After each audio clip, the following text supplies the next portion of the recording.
நம்ம இன்னைக்கு பண்ண போறது சக்கரை, தேங்காய், அதுக்கப்புறம் ஏலக்காய் அதெல்லாம் சேர்த்து ஒரு டிஷ் பண்ண போறோம். வாங்க பார்க்கலாம்.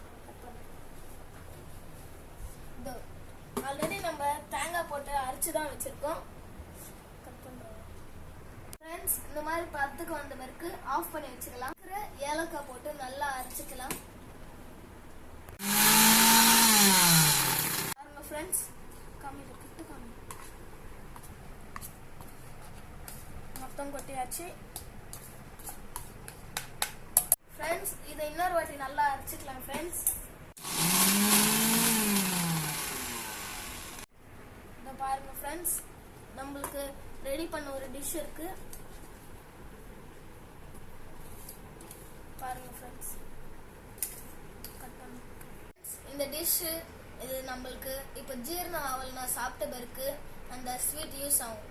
பாருங்க நம்ம ஸ்வீட்டை ரெடியாக இருக்கிறத.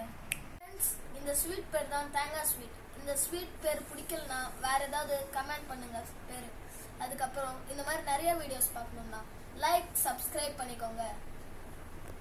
ஃப்ரெண்ட்ஸ், நம்ம இன்னைக்கு பண்ண போறது சக்கரை, தேங்காய், அதுக்கப்புறம் ஏலக்காய் அதெல்லாம் சேர்த்து ஒரு டிஷ் பண்ண போறோம். வாங்க பார்க்கலாம். ஆல்ரெடி நம்ம தேங்காய் போட்டு அரைச்சு தான் வச்சிருக்கோம். ஃப்ரெண்ட்ஸ், இந்த மாதிரி பத்துக்கு வந்த பிறகு ஆஃப் பண்ணி வச்சுக்கலாம். ஏலக்காய் போட்டு நல்லா அரைச்சிக்கலாம். ஃப்ரெண்ட்ஸ்,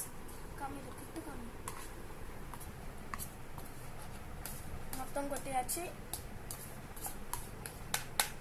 ஃப்ரெண்ட்ஸ், இதை இன்னொரு வாட்டி நல்லா அரைச்சிக்கலாம். ஃப்ரெண்ட்ஸ், இதை பாருங்க. ஃப்ரெண்ட்ஸ், நம்மளுக்கு ரெடி பண்ண ஒரு டிஷ் இருக்கு. பாருங்க ஃப்ரெண்ட்ஸ், இந்த டிஷ் இது நம்மளுக்கு இப்போ ஜீரணம் ஆகலனா சாப்பிட்ட பிறகு அந்த ஸ்வீட் யூஸ் ஆகும். பாருங்க நம்ம ஸ்வீட்டை ரெடியாக இருக்கிறத. ஃப்ரெண்ட்ஸ், இந்த ஸ்வீட் பேர் தான் தேங்காய் ஸ்வீட். இந்த ஸ்வீட் பேர் பிடிக்கலனா வேற ஏதாவது கமெண்ட் பண்ணுங்க பேர். அதுக்கப்புறம் இந்த மாதிரி நிறைய வீடியோஸ் பார்க்கணும்னா லைக், சப்ஸ்கிரைப் பண்ணிக்கோங்க.